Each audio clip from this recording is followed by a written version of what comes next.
to episode 2 of TVG. I am standing outside Aalto Design Factory in Otonami, Espoo. Espoo was featured in the Shanghai World Expo 2010 as Finland's design, innovation and technological hub. Helsinki was also chosen as the World Design Capital in 2012 for its use of design to improve its social, cultural, economic identity as well as reinvent its identity. The Aalto Design Factory hosts a multitude of courses related to product design, innovation and technology. To put it simply, Aalto Design Factory is a place where the business and academic worlds merge. It was started in 2008 as an experimental platform of Aalto University. The university, named after the legendary Finnish architect and designer Alvar Aalto. It is the result of merger of three established universities in 2010. Helsinki School of Economics, University of Art and Design Helsinki, and University of Technology. Design Factory is actually one out of the three factories that Aalto University has, the other two being Media Factory and Service Factory. These factories are platforms that combine the expertise of different Aalto University schools in the fields of product development, media and services. The factories are designed to facilitate new forms of collaboration in an environment where academic teams, researchers, and students work together with companies and communities. Aalto University strategies focus on strong basic research and close cooperation with top universities and innovative companies.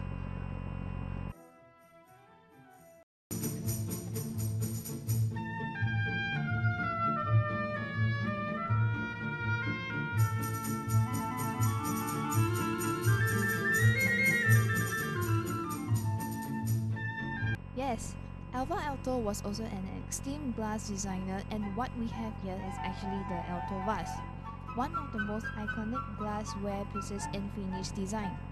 Created by Alvar Aalto, the vase was originally designed for the Kahula Littler Glassworks factory in 1936. It wasn't until the following year that it gained world fame and recognition as Littler had unveiled it at the 1937 World's Fair in Paris, France.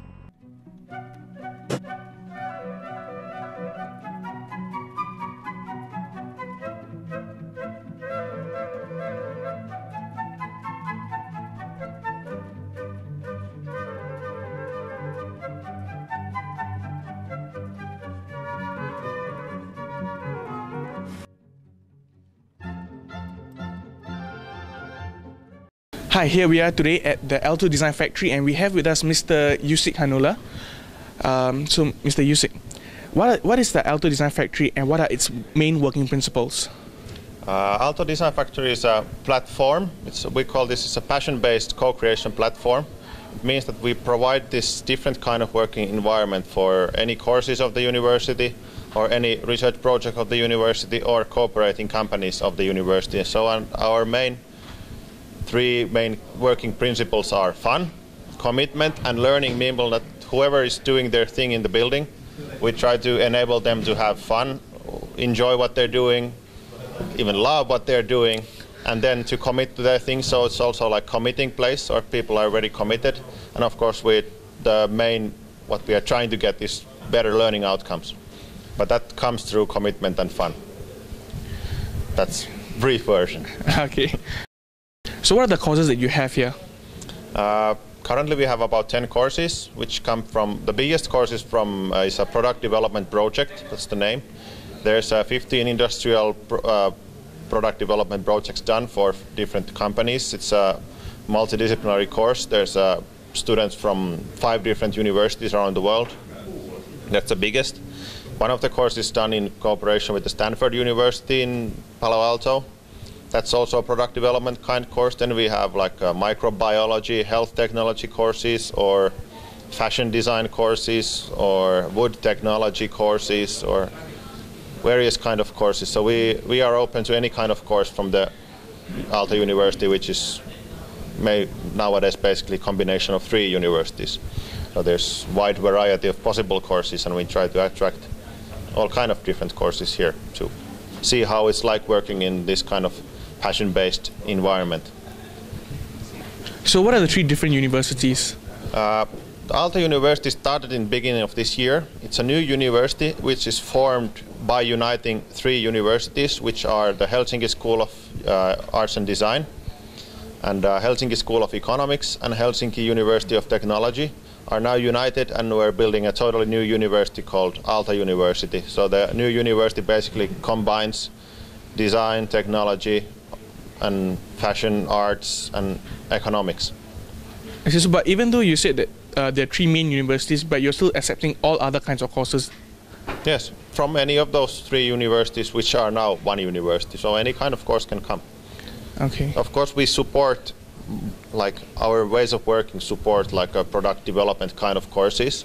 But for example, the health technology microbiology course, they've changed their way of working to doing prototyping of some viruses, maybe building small models of Ebola virus, for example, and teaching each other with the models. And actually that has been a huge success. There's much more students nowadays, and the feedback has been very good. So they've been using the same methods than the other courses also, which are like more natural to come here. So we try to spread the word to any course, so we don't have any limitations to that. So how is the Aalto Design Factory different from other universities? Our concept is quite simple, and it's so genius. It's quite simple, I'd say. It's like a very simple concept that we offer a place to work for any courses, researchers, or cooperating companies, meaning that the 3 stakeholders of the universities in general. And like in contract-wise, it's pretty simple also. Outside of the university people who are not like, the university pays for university activities, but if there's outsiders, they have to pay like an annual fee. But that's like a one-time deal, and then they can use the space just like everybody else. So like everyday life is totally shared with the young students, older students, teachers, researchers, young entrepreneurs, or big CEOs of the big companies. So it's like that makes difference. So there's all these 3 like interest areas or people groups sharing the everyday life in the same building. And our idea is we don't do things for others. That's like the main, or like some kind of harsh description. But we, as an organization in Design Factory, we just develop this environment for the users to be used. So they do their own stuff, they get the funding from their own backgrounds. We just try to enhance their workers, providing better support for their job. They're actually not doing things for others. So we know that Finland is the home of Nokia. So is Nokia involved in the Aalto Design Factory? Not directly, of course. Nokia is the biggest company in Finland, I guess. So of course they are like a big client or user of the university services. And for example, the chairman of the board, Mr. Jorma Ollila, was here and said that it's quite obvious that the Helsinki University of Technology, which used to be our university here, has a big impact on the success of Nokia. Still, Nokia is quite good in technology-wise. So they are not officially involved anyway, but it's of course a big company which headquarters is like 1 kilometer from here. So they are a big possibility, and there's a lot of cooperation going on with the Nokia and the university, but not so that they are involved in that way. Are the students here involved in product development with Nokia in any way? Yes, currently, as I said, we have about 30 industrial projects going on right now, and one of them is done for Nokia. So we don't raise Nokia for some kind of platform. They are just like any other big company. It just happens to be huge. But still, there is one project done for Nokia currently in this building, but I think the university itself has like 100 projects going on with Nokia. So it's a big user of the university, and that's actually what Finland is quite famous of, that we have strong relation with the companies and universities. So like I'd say something like 50% of Finland's big companies are doing something with universities, which is quite unique. So that's like lots of companies are heavily involved, not just Nokia. So just now I was walking through Aalto Design Factory, I saw this interesting concept which said, show us your failure resume.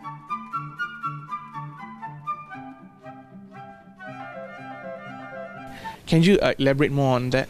Yeah, the idea came from one guy which is running a research project here, where the idea is to challenge the basic assumptions of different industries. And the idea was that, for example, at least the traditions in School of Economics are that they are very good in avoiding mistakes. So they are even professional in doing everything correct at the first time, which is good. but still, actually, what you actually can tell more what you actually have been doing or what you can is actually what failures have you done and what have you learned of your failures.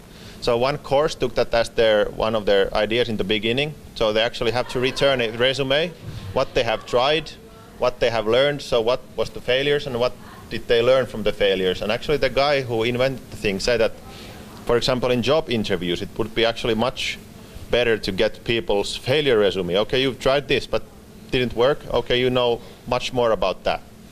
And I think it's still used in some parts of the world. They really ask, like, how many bankrupts have you had in your companies, that kind of things.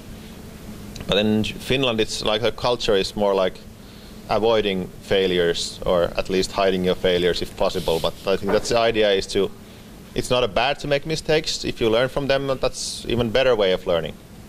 Are there any Singaporean students here in Aalto Design Factory? At least I think that currently we don't have any.